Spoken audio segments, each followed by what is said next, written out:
தாமதாஜி, இப்ப நம்ம எங்க போயிட்டு இருக்கோம்? பார்க்கல ஃப்ரெண்ட்ஸோட காலையில இப்படிதான் வாக்கிங் போகும்போது முக்கியமான பிரச்சனை எல்லாம் பேசி முடிவெடுப்போம். போலராம் கவுண்டரே, உனக்காக ஸ்பெஷலா பம்பாயில இருந்து வந்திருக்காரு நம்ம தோஸ்த் போலராம் साहब का अच्छा तेल मालिश करो. अच्छा जी. तेल मालिश ना? உடம்பு புடிச்சு விடுறது.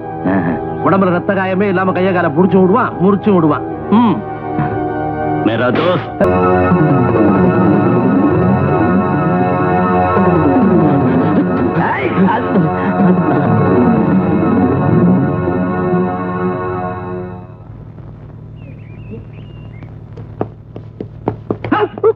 உள்ளுக பட்டா ஹவுஸ் ஓனர் எங்க மாமா வரியா?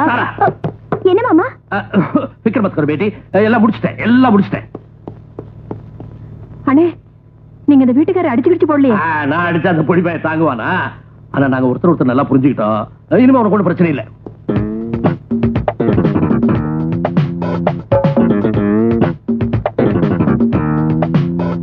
மாமா, ஊருக்கு புறப்படுறீங்களா? பேட்டி, பாம்பேல 2 பேரை வெட்டிட்டு வந்தேன்னு சொல்லல, அந்த கேஸ் இன்னைக்கு ஆரம்பமாகுது. நான் போல என்ன பெரிய ப்ராப்ளம் ஆயிடும். பிளேனுக்கு டைம் ஆச்சு. நீ ஒண்ணு கவலைப்படாத. அந்த ஃபைலை பிச்சுட்டேன் பிச்சு. பாப்ரே பாப். பேரு தாமோதர்ஜி.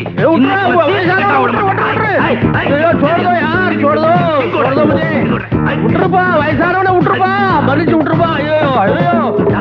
பாப்ரே பாப், छोड़ दो मुझे, बचाओ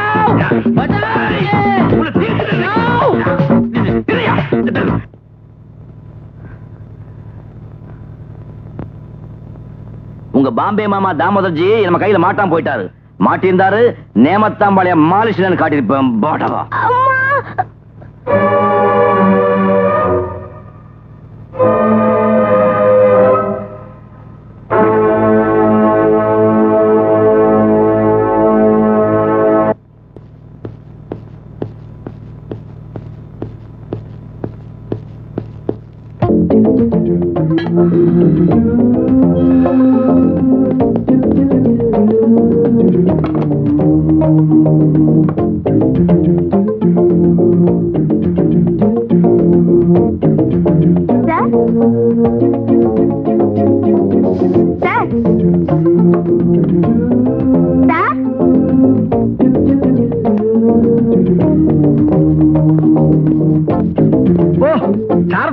எப்ப வந்தீங்க? இப்பதான்.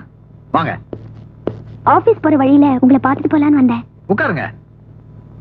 சார், நீங்க கொஞ்ச நாள் ஊர்ல இல்லைனதும் அந்த ஆளுக்கு ரொம்ப திமிரா போச்சு. எந்த ஆளு? அதான் அந்த ஹவுஸ் ஓனர் மயில்சாமி. அவன் இன்னும் அந்த ஊரை விட்டு போலையா? இல்லையே, எங்க வீட்ல வந்து உட்கார்ந்துட்டு போக மாட்டேன்னு தகராறு பண்றான் சார். அது ஒண்ணும் பெரிய பிரச்சனை இல்ல.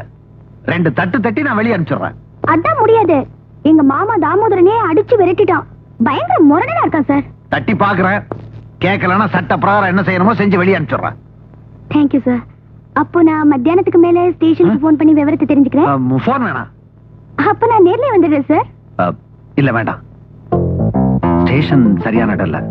வேற எங்க வரணும்? If you don't mind, evening 5 மணிக்கு நேரு பார்க்க வரீங்களா? ஓகே, வரேன் சார். சாரதா,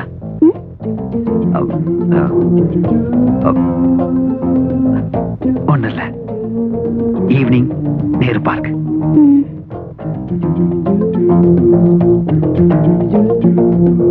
சாரதா,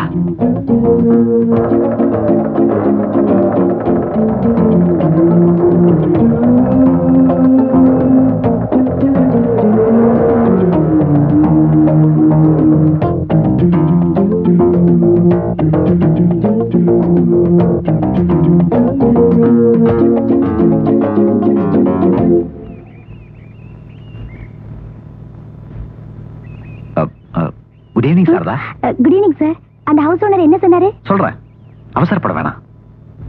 நல்ல ரம்மியமான மாலை நேரம் இல்லையா? அந்த ஆள் வீட்டை காலி பண்ணிடுவாரா? சொல்றேன், அப்படிவா உட்காந்து பேசுவோம்.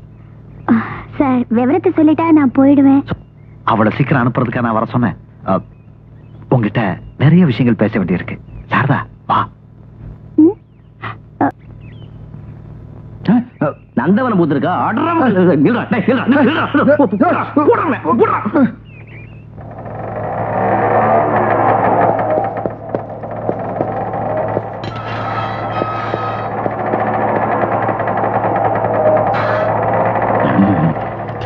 அயோக்கிய ராஸ்கல், அன்னைக்கே நினைச்சேன் நீ ஆட்டுத்தோல் போத்துன ஓனாயின்னு. கேவலம் நேத்து பழகின பொண்ணுக்காக பாலிஸ்னே தூக்கி வச்சல நீ. ஐயா எனக்கு ஸ்டேஷன்ல அவசரமா வேலை இருக்கு. கிழிச்ச அன்னைக்கு என்ன சொன்ன? இந்த எஸ்ஐ ராஜேந்திரனுக்கு காதல் கிடையாது, கல்யாணம் கிடையாது பெருசா தத்துவம் பேசுனியே. இப்ப ஏன்டா பின்னாடியே மோப்ப பிடிச்சு அலையறேன்? அது அது ஏன் இஷ்டம்? ஓ இஷ்டமா? கண்ட பொம்பளை பின்னாடி சுத்துறான்னு மேலத்துக்கு ரிப்போர்ட் பண்றேன். பண்ணலாம் பண்ணு. டேய் இது ஒண்ணு கூத்து கும்மாளம் கிடையாது.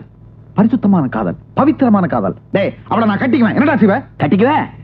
கட்டிக்குவேன். நாங்க ரெண்டு பேரும் ஒருத்தருக்கு ஒருத்தர் நெருங்கினதுக்கு அப்புறம் உன்னால என்ன செய்ய முடியும்? என்ன செய்ய முடியுமா? இவன் குடிக்கார கூத்துக்கலன்னு அவகிட்டையும் அம்மா கிட்டையும் வத்தி வைப்பேன்.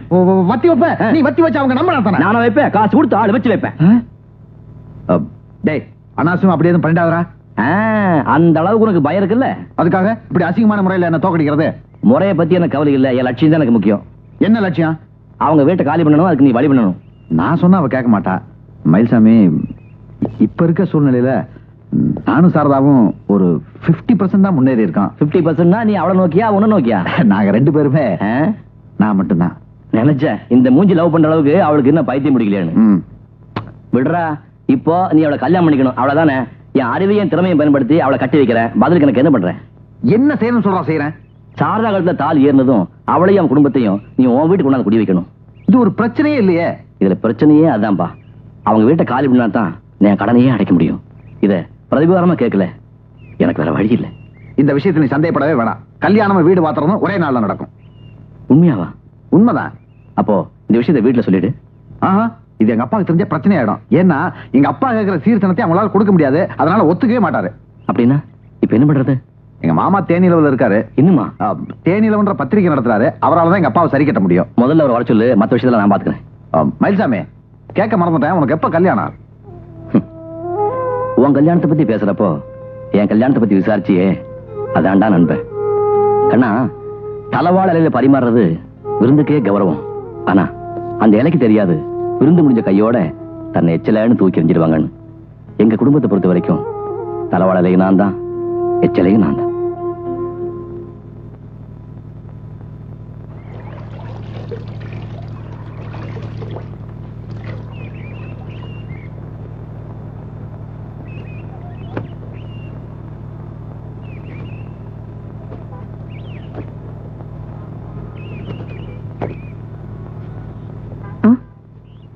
எல்லா வேலையும் நீங்களே செய்யறீங்களே, கொஞ்சம் கூடமான ஒத்தாசம் பண்ணலாமே தான்.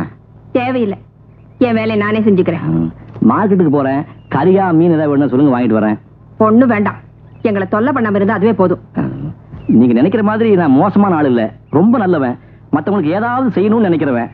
என்ன கொஞ்சம் முன்கோபம், அது அப்பப்ப வரும் போயிடும். மத்தபடி நிரந்தர பகை யாரு மேலும் கிடையாது. ஏமா நம்ம சாரதாவுக்கு என்ன வயசு இருக்கும்? உனக்கு ஏண்டா இந்த வேலையிலான்னு கேட்பீங்க, நியாயம்தான். அம்மா, ராத்திரி பூரா எனக்கு தூக்கமே வரல. என்னடா நம்ம சாரதா தங்கமான பொண்ணாச்சே, இதுகிட்ட போய் இப்படி காவாலி திறமை நடந்துட்டுமேனு ரொம்ப வேதனையா போச்சு. ஐயோ, இதுக்கு ஒரு பிராயச்சித்தம் பண்ணியானுமே. என்ன பண்றது? ஒரு நல்ல பையனா பார்த்து அவளை ஒப்படைக்கணும், அதான் சரின்னு தோணுச்சு. இப்போ அவளுக்கு ஏத்த மாதிரி ஒரு பையனை பார்த்துட்டனே. அவருக்கு அழகு, படிப்பு, அந்தஸ்து இருக்கு, கௌரவமான தொழில் இருக்கு, சுமாரா பாடம் தெரியும். அதெல்லாம் ஒண்ணு வேண்டாம். ஏன்? அதெல்லாம் நடக்காது. அப்படின்னா சாரதாவுக்கு லவ் ஏதாவது? என் பொண்ணை பத்தி தப்பா பேசாத, போய் உன் வேலையை பாரு. ஐயோ, இனிமே என் வேலையே அதாங்க. இந்த கல்யாணத்தை நடத்தி காட்டுறேன். நாளைக்கு மாப்பிள்ள வர்றாரு, சாரதாவை பாக்குறாரு, அவ கழுதிய தாலியை கட்டுறாரு, அம்முதான் சொல்லிவிட்டேன்.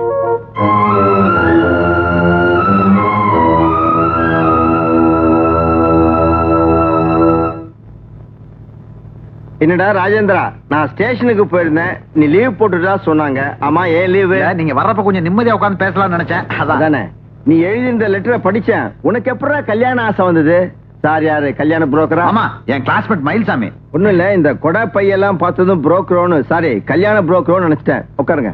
மாமா தேனிலவு பத்திரிகை ஆசிரியர். நல்லா தெரியுமே, நான் கூட தண்ணீருக்கு தாகம்னு ஒரு கட்டுரை அனுப்பியிருந்தேன். நிச்சயமா எங்க பத்திரிகையில வந்திருக்காத. தண்ணிக்கு தாகம், பூவுக்குள் பூகமோ, பாறைக்குள் புஷ்பம், இந்த மாதிரி அரலூசுத்தனமான கதையெல்லாம் எழுதி எங்க மரியாதையை நாங்க கெடுத்துக்க விரும்புறது இல்ல. பத்திரிக்கா தர்மம்னு ஒண்ணு இருக்குல்ல. ஏண்டா, உன் கல்யாண விஷயத்தை பத்தி அப்பாவுக்கு தெரியப்படுத்துறியா? மாமா தான் அப்பா கிட்ட சொல்லி. ஏன், இதுல ஏதாவது குழப்பம் பண்ணிட்டியா? டேய், மாமாடு தைரியமா சொல்லுடா, லவ் அஃபேர் சார். ஏண்டா, உனக்கு அந்த அளவுக்கு தைரியம் இருக்கா? சார் ஒரு நிமிஷம். என்ன? ஒண்ணு நீங்க நல்லா புரிஞ்சுக்கணும், லவ் இவன் பக்கம் தான், அந்த பக்கம் இல்ல.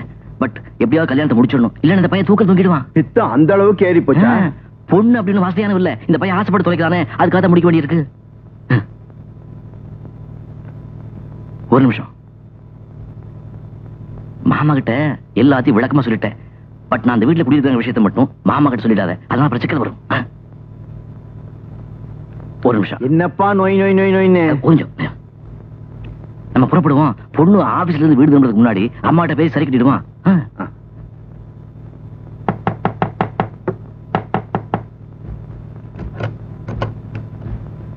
சாரதா இன்னும் ஆபீஸ்ல இருந்து வரலையே? இல்லையே.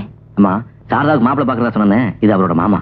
நமஸ்காரம். நமஸ்காரம். நீங்க தான் சாரதாவோட அம்மாவா? ஆமா. உள்ளவங்க.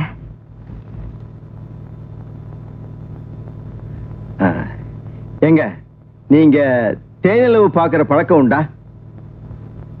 தப்பா நினைச்சுக்காதீங்க. தேர்நிலவுன்னு ஒரு பத்திரிகை நடத்துறாரு, இவரு அதோட ஆசிரியர். ஓ. பையனோட அப்பாவும் அம்மாவும் கொஞ்சம் காசு பணத்தை எதிர்பார்க்கிறவங்க தான். ஆனா நான் அப்படி இல்ல. பொண்ணு நொண்டியோ குருடோ என் மருமகனுக்கு பிடிச்சிருக்கு, அதனாலதான் எனக்கும் பிடிச்சிருக்கு. ஒரு சம்பிரதாயத்துக்காகத்தான் இப்ப உங்க பொண்ணை நான் பார்க்க வந்திருக்கேன். அது வந்து பொண்ணு வேலை பாக்குறா. உங்க பொண்ணோட வேலையோ சம்பளச்சோ எதிர்பார்த்து என் மருமக அவளை விரும்பல. இந்த மாதிரி மிடில் கிளாஸ் ஃபேமிலி கஷ்ட நஷ்டம் எனக்கும் நல்லா தெரியும். கல்யாணத்துக்கு அப்புறம் அவ சம்பள பணம் உங்க கைக்கு வராதேங்க கவலைதானே உங்களுக்கு? குழந்தைகிட்ட பாசம் இருக்கிற எந்த தாயும் அதை நினைச்சு கவலைப்பட மாட்டா. நான் சொல்ல வந்தது, நீங்க எதை பத்தி கவலைப்பட வேண்டாம், எல்லாம் மங்களகரமா முடியும். போய் டீ போட்டு எடுத்துட்டு வாங்க.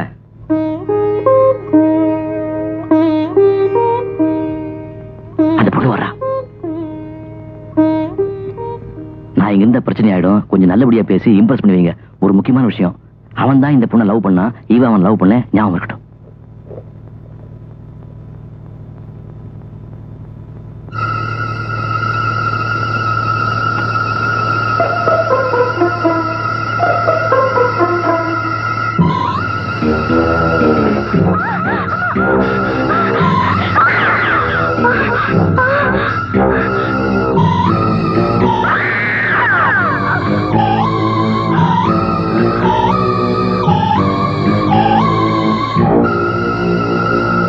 ராஜேந்திரா, யாரா அவன்? யார சொல்றீங்க? உன் கிளாஸ்மேட் சொல்லி ஒரு ஃப்ராடு பையனை நீ எனக்கு அறிமுகப்படுத்தினே, அவனை சொல்றேன். அந்த பொண்ணை பத்தி ஏதாவது தெரியுமா? அது காதலாம் காதல். டேய், கல்யாணம்ங்கிறது நீ போட்டிருக்க யூனிஃபார்ம் மாதிரி நினைச்ச நேரத்துல கழட்டி வைக்கிற விஷயம் இல்லடா. காலம்பூரா இருக்கிற உறவு. அந்த பொண்ணு யாரு, அந்த பொண்ணோட ஃபேமிலி பேக்ரவுண்ட் என்னன்னு தெரியுமா உனக்கு? இல்ல மாமா. டேய், நான் கேட்ட கேள்வி பதில் சொல்லு. இந்த பொண்ணு யாரு? மாமா, அந்த பொண்ணை பார்த்தேன், நல்ல பொண்ணு தோணுச்சு, பழகுனேன். எப்படி தோணுச்சு? ஏன்டா தோணுச்சு? நீ ஒரு போலீஸ் ஆபீசர் தானே? உன் வாழ்க்கை சம்பந்தப்பட்ட முக்கியமான ஒரு விஷயத்தை தீர விசாரிக்காம நீ எல்லாம் ஒரு போலீஸ் ஆபீசர். ஸ்டூபிட். என்ன சார் இது? பொண்ணு நம்ம டீ போட்டு வரதுக்குள்ள மடான்னு சொல்லாம கூட புறப்பட்டு வந்துட்டீங்க. இந்த கல்யாணத்துல உனக்கு எவ்வளவு கமிஷன்? கமிஷனா? ஆமாயா, என்னையும் என் மருமகன் ஏமாத்துறதுக்கு உனக்கு எவ்வளவு கமிஷன் கேட்டேன். அப்படி எல்லாம் பட்டுன்னு சொல்லிடாதீங்க சார். இது வரைக்கும் எத்தனையோ பேர்கிட்ட ஏமாந்துருக்கேன். ஆனா நான் யாரையும் ஏமாத்துறது இல்ல. ஏதோ கடவுள்னு ஒருத்தர் இருக்கான், நானும் என் மருமகனும் தப்பிச்சோம். மாமா, மயில்சாமி நம்ம மாதிரி பெரிய குடும்பத்து பையன், சத்தியமா நமக்கு துரோகம் நினைக்க மாட்டான். அதுக்கு அவசியம் இல்ல, நீங்க விஷயத்தை சொல்லுங்க. டேய், என்னுடைய பத்திரிகையில மருத்துவ பகுதி எழுதுற டாக்டர் சிவராஜ தெரியுமா உனக்கு? கேள்விப்பட்டிருக்கேன். அவரோட நர்சிங் ஹோமுக்கு நான் அடிக்கடி போவேன். அங்க நீ கல்யாணம் பண்ணிக்கணும் துடிச்சியே அந்த பொண்ணு சாரதா கிட்டத்தட்ட 2 மாசமா இருந்திருக்கா. எப்படி இருந்தா தெரியுமா? தான் யாரு என்னன்னு தெரியாம பைத்தியமா.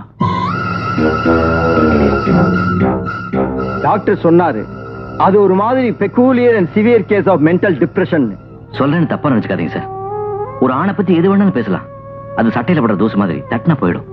ஆனா கல்யாணமாகாத ஒரு பொண்ணை பத்தி பேசும்போது கொஞ்சம் நிதானமா பேசணும் சார். நிதானமா தெளிவாத்தான் பேசுறேன். என் பத்திரிகையில நோயாளிகளை பத்தி கட்டுரை எழுதுறதுக்காக நான் அடிக்கடி அந்த நர்சிங் ஹோமுக்கு போவேன். அங்க நான் அவளை பார்த்திருக்கேன், ஏன் போட்டோ கூட எடுத்திருக்கேன். அதுவும் என்கிட்ட தான் இருக்கு. என்னடா அது?